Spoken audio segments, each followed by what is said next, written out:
All right, so I've got tubing, which like kind of always need tubing, some clamps, a variety of different splitters and whatnot. This is going to be interesting. This is from Rockler, I believe. I'm going to test this out and see how that goes, but I really just needed something where I could quickly just transfer from using one section of the shop to another section of the shop, words are hard, without having to just move everything, because that's basically what I've been doing this whole time. And then I happen to have like a bunch of rigid tubing, and it's kind of a long story. Product development a long time ago, so I just happen to have a bunch of this stuff lying around, and I'm going to repurpose it. So something else I also didn't mention is I want to run all of this either inside my workbench here or underneath. This is on wheels. You might not be able to see. This is on wheels, and the reason for that is for my table saw. So I like to, or need to be able to use the table saw in both for cross cutting and rip cutting. So when I need to make my rip cuts, I will actually disengage the wheels, the locks on the wheels, and I will rotate my table saw 90 degrees, and then this basically acts as like an outfeed table. I'm sure you'll see it in my future videos, or hopefully. So why I mention this, it's important that whatever I do here works for all of the different orientations that I need the machines in. And that's because my shop is just super, super small. And I think a lot of people have that, but mine is really small.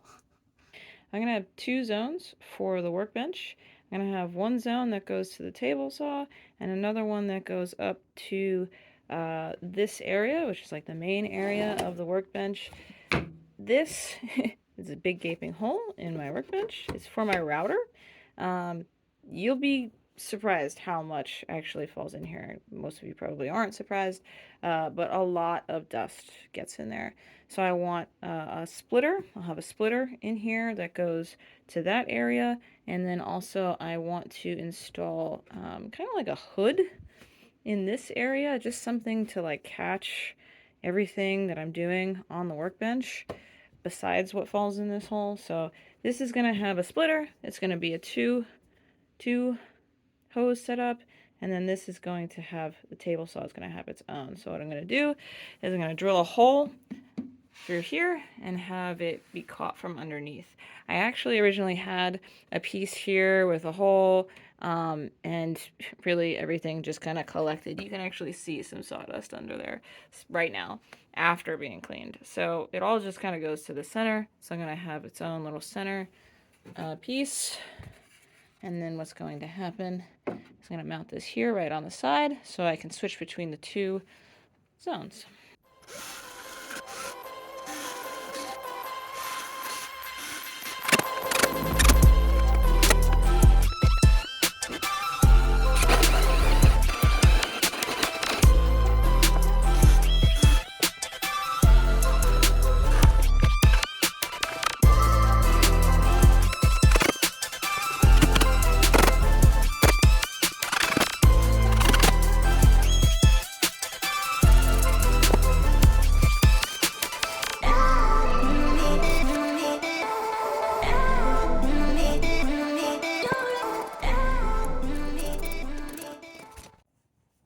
So we've got our Rockler Quick Connect here. I couldn't really get the camera in here and myself, but instead of going underneath like I originally wanted to, because hey, let's be real, this workbench is big and heavy and I couldn't actually do that. So instead I routed it underneath here with some clamps, and I added a splitter here, and then I have this rigid hose tubing here for my router, because my router will actually sit right here. So yeah, next we're going to use the drill and drill a hole probably about here to go out the other side so I can have another hose up there. All right, came through the hole that I just made, clamped it here, also clamped it there. Let me zoom out.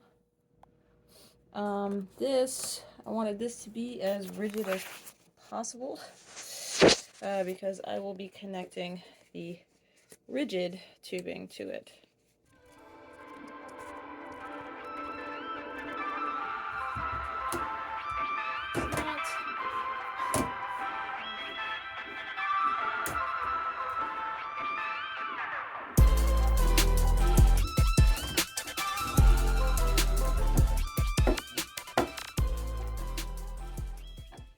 I'll see how it goes. Oh, and for those who caught it, yes, this is a blow dryer.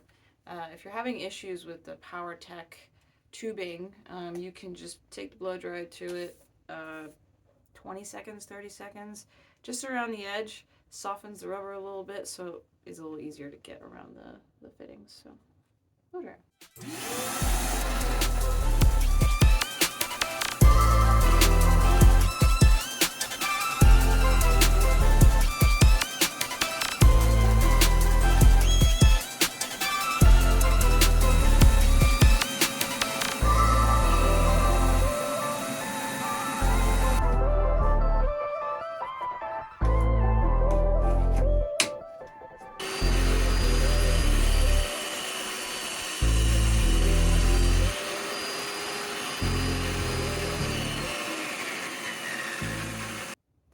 There you have it, dust collection. Like and subscribe.